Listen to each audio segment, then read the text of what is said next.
Have you ever set out to achieve something big? Whether it's learning a new language, picking up a new sport, or pursuing a lifelong dream, and realized that progress came by taking small steps, recognizing your strengths, or trusting the process? In today's episode, Isabelle shares how her journey to learn English mirrors her goal of becoming a professional writer. We explore how the skills and mindset that helped her in one area of her life, whether it's persistence, creativity, or embracing mistakes, were surprisingly transferable to another. No matter what challenge you are working toward, Isabelle's story might just help you to see your own path in a new way. Welcome, bonjour et bienvenue to Language Explorers, where we explore the magic of languages and emotions. I'm Stacey Marie, and in each episode, we dive into the personal connections we have with the languages we speak and how they shape the way we feel, think, and interact with the world. Today, I'm thrilled to share an inspiring discussion that might open your mind to new perspectives. My guest, Isabelle, is passionate about English, so most of our episodes are in English. But this one, we speak a little more French. Don't worry, I've included English subtitles for both parts. You can read along while you listen and turn it into a fun and engaging learning experience.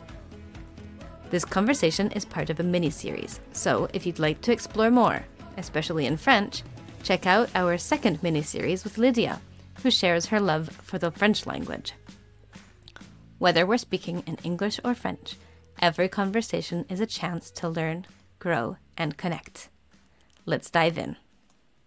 Welcome back, Isabelle, to this next episode. I am excited and happy to converse with you again, as usual. Thank you. Me too. And this one I am calling From Language Learning to Literary Pursuits, a journey of overcoming challenges. This one feels really big, and I'm curious to hear what you have to say. Oh, another thing. I also said that we would switch back from English to French. So as I had told you previously and said to our listeners, we'll be switching back and forth. I'd like to just start out with French here, and you can feel free to respond to me in English or in French. So I am switching to French. Okay. Isabelle, comment l'expérience de surmonter les obstacles pour apprendre l'anglais a-t-elle préparé ton projet de devenir écrivaine professionnelle? Et ça paraît effectivement assez juste ce parallèle, mais c'est exactement ce qui se passe, en fait, ce qui est en train de m'arriver. En fait, ça fait très longtemps depuis que je suis petite. En fait, je suis une amoureuse des histoires en général. J'aime beaucoup les inventer et j'aime beaucoup les lire. Je préfère lire un livre plutôt que de regarder la télé, par exemple. Euh, Parce que mon imaginaire, peut se déployer un peu plus, que, si je regarde en fait une image, donc par exemple une vidéo, j'ai une histoire effectivement, mais les personnages sont déjà façonnés puisqu'ils existent déjà. Ils ont déjà été créés en tout cas et inventés par quelqu'un et donc forcément mon imaginaire est limité à ce qui est déjà, devant mes yeux. Alors que quand je lis, en fait, je peux inventer, complètement un autre personnage que mon voisin, acteur. Lui, va peut-être, imaginer un personnage complètement différent du mien alors qu'on a lu exactement la même histoire. Donc c'est un peu ça que j'aime bien dans la lecture, ça a toujours été le cas et j'aime beaucoup aussi inventer des histoires, donc j'aime beaucoup écrire. Sauf que, je vais bientôt avoir 40 ans et je n'ai jamais, osé, lire, par exemple, ou faire lire à quelqu'un, mon la production, en fait, hein, mes idées, mes brouillons, voilà, c'est quelque chose de très, limite intime. Heu, C'était vraiment très difficile pour moi de partager, en fait, ce que j'avais envie d'écrire, parce que, le jugement, la peur du jugement certainement, comme c'est quelque chose qui me touche beaucoup, que j'aime beaucoup, que j'ai beaucoup de passion pour l'écriture, j'avais peut-être tout simplement peur qu'on me dise: «Ah mais c'est nul, ce que tu as écrit» ou «Elle est nulle, ton histoire, elle est pas intéressante», ou alors, encore pire: «Ton français est très mauvais». Ça m'aurait vraiment pas plu. Ce sont des vieilles peurs, en fait, qui m'ont empêchée d'aller, jusqu'à imaginer un jour, écrire pour de vrai, en quelque sorte, écrire pour être lu. En fait, finalement, on écrit, souvent pour soi dans un petit coin et c'est un peu idiot d'écrire, pour que finalement personne ne le lise. Et c'est un peu ce que j'ai toujours fait. Donc ouais, en fait, j'ai réalisé il y a pas si longtemps que ça, hein, parce que, j'ai suivi en fait, déjà, beaucoup de conseils de développement personnel, et cetera, qui m'ont aussi poussée à avancer, voilà, vers un chemin, en fait, qui semblait, en tout cas proche de celui, de du de chemin mon chemin authentique, on va dire, de qui je suis et de vraiment comprendre finalement, qui je suis et un peu, enfin, c'est des questions existentielles, mais, ce que je fais sur cette terre et finalement, qu'est-ce qui me stimule et qu'est-ce qui me porte dans cette existence. Donc, j'ai réalisé en fait, il y a pas si longtemps que ça que l'écriture, c'était beaucoup plus important pour moi que ce que je pensais. Et j'avais, vraiment le trouillomètre à zéro. J'avais vraiment peur, ne serait-ce que le dire autour de moi que j'avais envie d'écrire, heu, un livre et de le publier, ne serait-ce qu'à mes amis ou à ma famille ou à encore moins en public. J'avais absolument pas du tout envie de partager cette idée-là. Voilà, des vieilles peurs, j'en sais rien. Et en fait, il y a pas si longtemps, j'ai progressé, en anglais, en fait, je me suis aperçue que, quand on essaye quelque chose, c'est beaucoup plus difficile l'avant que le pendant, en fait. Avant d'apprendre l'anglais, j'étais, tétanisée. Je me suis dit: «Je vais jamais y arriver, comment je vais ne serait-ce que sortir une phrase en anglais, personne ne me comprendra, c'est la honte». Et en fait, quand finalement, ben, la première fois que je t'ai parlé du coup en anglais, c'était finalement, relativement facile, au bout de quelques minutes, on va dire. Ça m'a semblé tout à fait naturel et finalement je me suis dit: «Mais, finalement c'est pas du tout impossible, loin de là». Aujourd'hui quand j'aperçois un petit peu, je fais le bilan un peu de tout ce qui s'est passé, je me rends compte que, en quelques mois, en finalement en pas beaucoup de temps, à quel point j'ai changé à ce niveau-là, puisque maintenant j'ai vraiment aucune difficulté à m'exprimer en anglais, et j'ai encore moins, honte de si je fais, des erreurs ou, si je suis sur un mot, c'est pas grave, j'essaie de me faire comprendre autrement et je continue tout simplement et c'est vraiment quelque chose qui est devenu, naturel et confortable, en fait, pour moi. Et en fait, quand je pense à ça, je fais le parallèle avec, l'écriture puisque je me dis finalement, ce qui était difficile, c'était de juste commencer, juste démarrer, essayer de parler anglais en fait, une fois que tu l'as fait, c'est facile. Et je me dis: «Mais en fait, pourquoi est-ce que j'essaye pas tout simplement d'écrire?» Vu que j'aime bien écrire. Bon, en fait, j'avais déjà écrit, mais je l'avais juste jamais fait lire. Donc voilà et en fait, j'ai juste, décidé de partager mes écrits avec quelqu'un et puis ensuite avec une autre personne et puis encore une autre personne et j'ai demandé carrément, en fait, d'avoir des retours, des avis. Heu et j'avais un petit peu peur de cette demande-là. Je me suis dit: «Forcément, c'est jamais agréable de recevoir un avis un peu négatif, une critique, mais toujours enfin, c'est pas toujours agréable, en tout cas». Donc voilà, j'avais, simplement cette crainte-là, mais je l'ai fait et en fait, au fur et à mesure, je m'entraîne et je deviens heu, voilà, je m'exerce de plus en plus et je suis de plus en plus à l'aise, en fait, avec, avec ça. Et d'ailleurs, là, je sais que, par exemple, il y a des personnes, que je ne connais pas qui vont peut-être m'entendre parler de projet d'écriture, alors que hier j'étais incapable de le dire ne serait-ce qu'à mes amis proches ou à ma famille. Donc c'est la preuve que, la confiance, en fait, que ça m'a donné d'apprendre l'anglais et de réussir, bah, ça se transpose, en fait, à mon projet professionnel qui n'a rien à voir avec l'anglais. C'est trop beau. Tu dis que ça n'a rien à voir et pourtant, ce que tu viens de dire, que ça a beaucoup à voir, justement. De faire ce lien, de pouvoir surmonter ces peurs, ces obstacles et que ça a pu apporter quelque chose et ça t'a déclenché en quelque sorte ou au moins en partie, ça a participé à déclencher, partager cette envie ou partager ces écrits que tu as déjà faits avec d'autres personnes. Donc, oui, ça n'a rien à voir et ça a Mmh. tout à voir finalement. Donc, ouais, c'est super intéressant. Ouais. Et bravo pour ce pas, parce que c'est génial. C'est vraiment un très grand pas voilà, de oser. Merci. Tu sais, j'ai pensé à quelque chose et je me suis dit, mais je vais pas oser faire ce parallèle-là, parce que là, tu parles de quelque chose de grandiose. Tu parles de réaliser vraiment des rêves. Tu m'avais parlé aussi Oui. de ça au tout début, que Mmh. c'était que de pouvoir communiquer en anglais avec aisance, c'était réaliser un rêve, avec l'idée de pouvoir partager Oui. avec d'autres personnes, avoir cette Mmh. connexion. Et là, c'était un rêve. Et là, par la suite, on a parlé de ton rêve de devenir écrivaine et que ça, c'est vraiment une passion, c'est Ouais. vraiment un grand truc.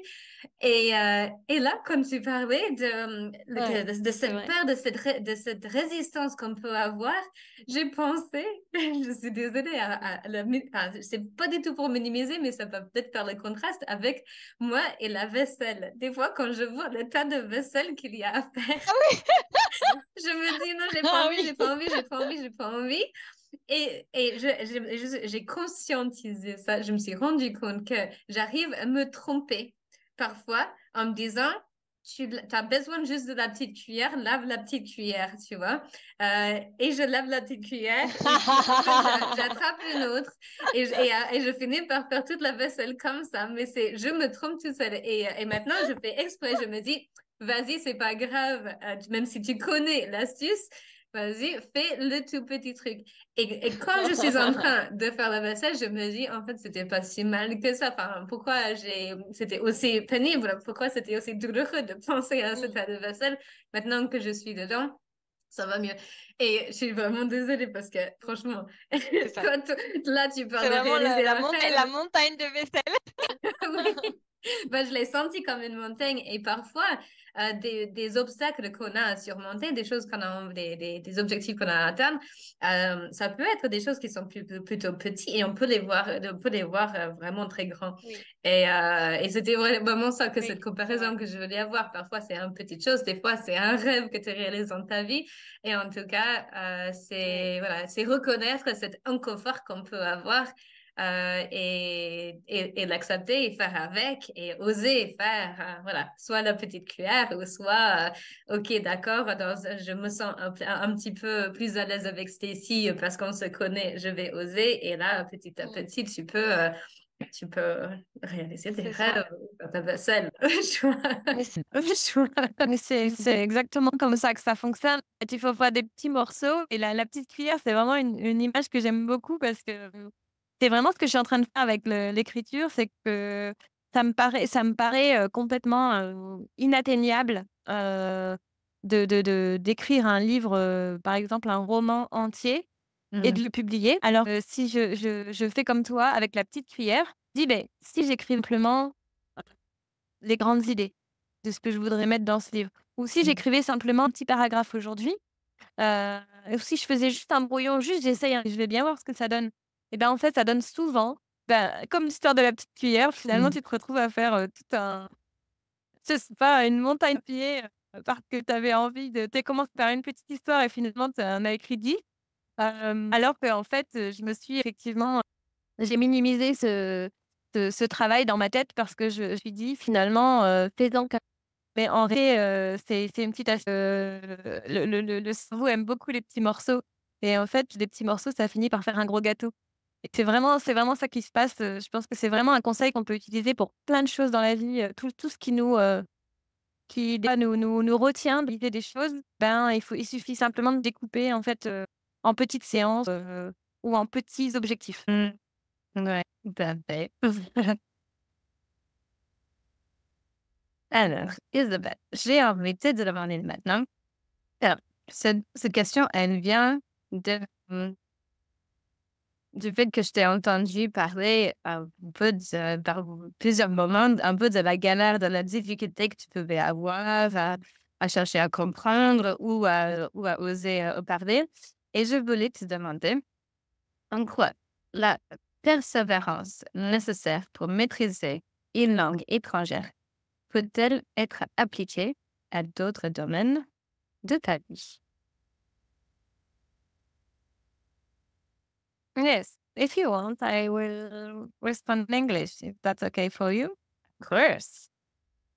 Maybe I learned so much tools or advices with my learning process because at the beginning I wanted to learn maybe for 1 or 2 hours per day, and I needed to go fast because I had so much time to rattraper.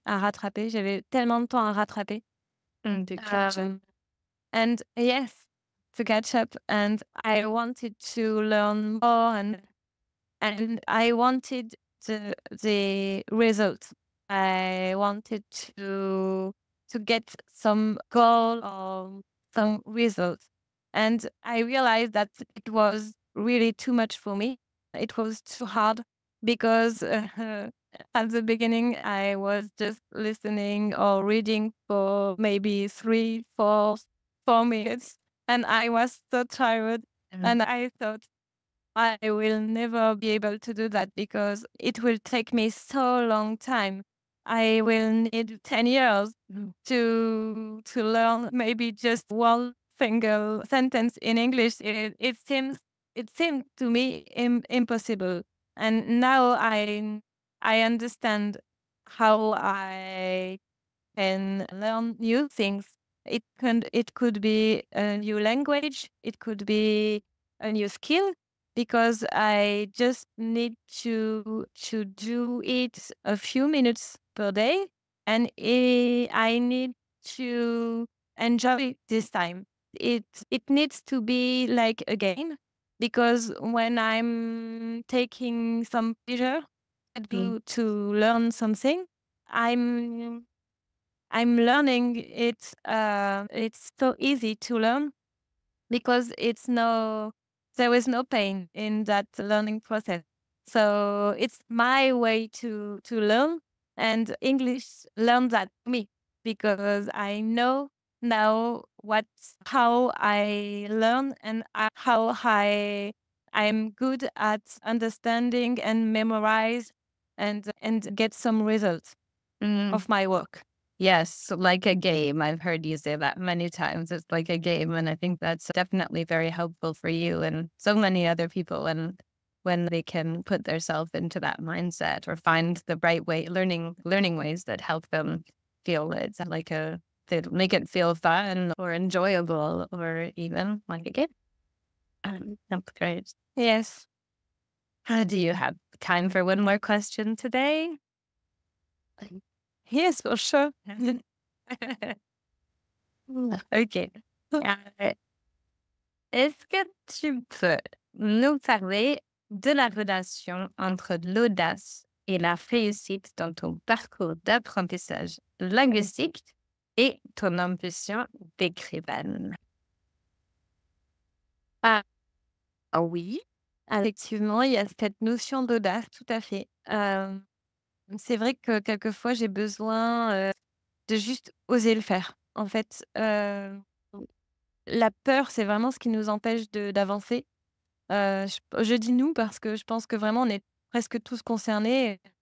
En fait, l'audace, c'est vraiment ce mot-là que je retiens de mon expérience, en fait, pour en tout cas apprendre notamment la première langue que j'ai apprise, c'est l'anglais.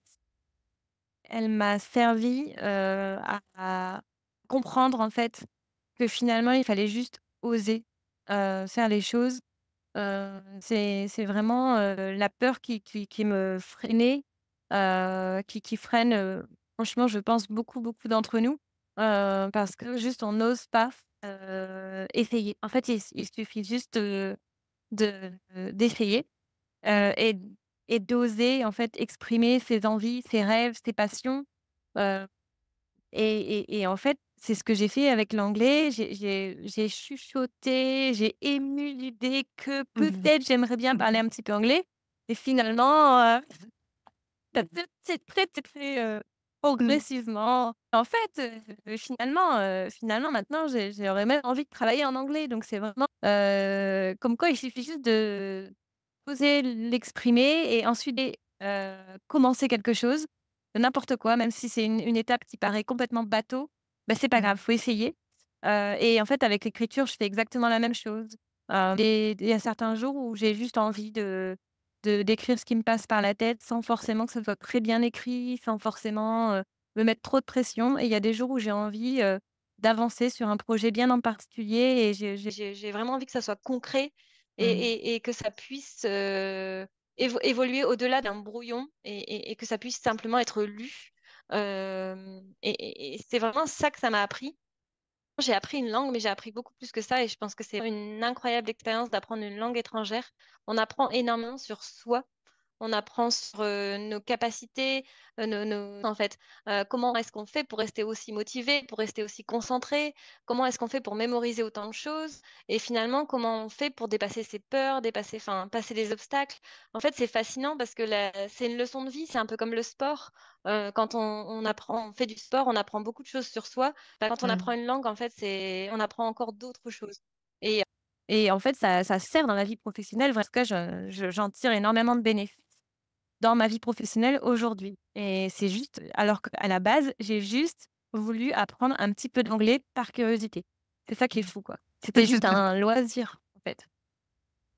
Bon, c'est incroyable. Franchement, Isabelle, c'est vraiment très, très beau comment tu exprimes ton parcours et ce que tu as appris dans, ouais, dans l'apprentissage de la langue et bien, bien, bien au-delà. J'ai envie de continuer à te poser plein de questions, mais je ne peux pas. Yes, because it's time. Yes, it's so time. And I remember telling you that it was like a book that I just can't close in the middle of a chapter. And I just want to keep on going. And that just happens to me every time. But we must at some point grab that bookmark and put it in there and say, see you next time. So I would just really like to thank you from the bottom of my heart, which means it's really, really strong. I'm just so happy to have had you for all of these episodes. And I would be super happy to have you back again and to continue speaking about this adventure in general and maybe a teaser for next time, if that would be okay with you. I would love to talk about and maybe even read together or have you read one of these stories that you have written in English or maybe in French. Anyways, I'd love to continue this with you another time. Yes. We can keep it secret for this time. It's the teaser. So thank you again, Isabelle, and I'm so looking forward to reconnecting with you on another podcast and beyond. Me too. You're very welcome. Okay. It was a great experience, and I'm so happy to be a part of your amazing adventure. I'm so happy to be a part of your amazing adventure too. Thank you. Bye-bye. As we wrap up this mini-series with Isabelle, for now, I hope her journey has sparked new ways of thinking about your own. Whether it's learning a language, pursuing a creative dream, or taking on any challenge that stretches you, the process is about so much more than just knowledge or skill.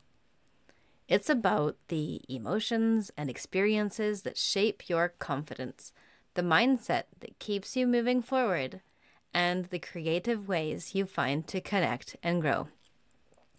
So, as you reflect on this conversation, I invite you to ask yourself, what strengths or skills from other areas of your life could you bring into your language learning journey, or any challenge you're facing? Because sometimes the key to progress isn't learning something completely new, but recognizing what you already have and using it in a new way. Thank you for joining me on this episode of Language Explorers. If this resonated with you, I'd love to hear your thoughts. Send me a message or share your reflections. And if you know someone who might find inspiration in this, please pass it along. Until next time, keep exploring, keep growing, and most of all, keep finding your own way forward.